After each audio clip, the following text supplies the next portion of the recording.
राशियां, सूर्य, चंद्र, राहु, केतु, ये हमारे जीवन को कैसे प्रभावित करती है? और इनसे कई बार एकदम भय लगता है, या कई बार कोई बात बता देता है तो एक में उसको किस तरीके से हम लोग हमारे जीवन में। देखिए, सूर्य, चंद्र, जितने भी 12 राशियां, ये राशियां हमारा कुछ नहीं करती, ग्रह नक्षत्र हमारा कुछ नहीं करते। ये एक भ्रांत अवधारणा है कि ग्रह नक्षत्र हमारा कुछ बिगाड़ सुधार करते हैं, कतई नहीं करते। तो महाराज, क्या ज्योतिष का सिद्धांत व्यर्थ है? ज्योतिष का सिद्धांत व्यर्थ नहीं है, आपकी समझ गलत है। क्या है इनकी भूमिका सूर्य, चंद्र आदि ग्रह नक्षत्रों की?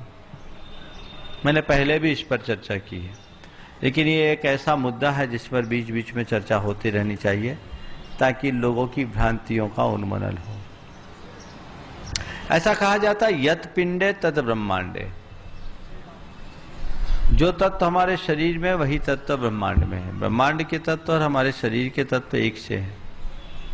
लोक की भाषा में पंचभूतों से शरीर बना है और पंचभूतों का ये पूरा का पूरा ब्रह्मांड है। ब्रह्मांड में ऊर्जा का सबसे बड़ा स्रोत ये ज्योतिष मंडल है। ये ज्योतिष मंडल के जितने भी देव हैं वे अपनी गति से मूव होते रहते हैं। इनके मूवमेंट की पूरी व्यवस्था फिक्स्ड है। इनकी गति फिक्स है और इनका एरिया फिक्स है, दायरा फिक्स है। आज से 1 लाख वर्ष बाद का पंचांग को आज बनाया जा सकता है। तो ये मूव होते हैं, तो इससे प्रकृति के साथ जो ब्रह्मांड के तत्व हैं उनका समीकरण बिगड़ता है। ब्रह्मांड के तत्वों में जब परिवर्तन आता है तो उसका जब हमारे शरीर के अंदर के तत्वों से तालमेल बिगड़ता है, हमारे शरीर के रसायन प्रभावित होते हैं, और शरीर के रसायन प्रभावित होते हैं तो कर्म और आत्मा का जो संबंध है वह भी एक रासायनिक संबंध है। तो उससे हमारी कर्मों की केमिस्ट्री बदल जाती है। कर्मों के रसायन में परिवर्तन होता है तो उससे भाव दशा बदल जाती है, और भाव दशा बदल जाती है तो उससे हमारी जीवन की दशा परिवर्तित हो जाती है। जीवन में उस अनुरूप सुख दुख घटित होता है। तो सब चीजें एक दूसरे से कोरिलेटेड है। तो हमारे ज्ञानियों ने एक विज्ञान विकसित किया कि देखो, ये इनका मूवमेंट फिक्स है और ये किस जगह पर रहेंगे तो उस समय ब्रह्मांड में किस तरह के तत्वों की प्रधानता होगी, कौन से तत्व गौण होंगे। तो उसके आधार पर उस समय जन्म लेने वाले व्यक्ति के शरीर में भी उसी तत्व की प्रधानता होगी, बाकी की गौणता।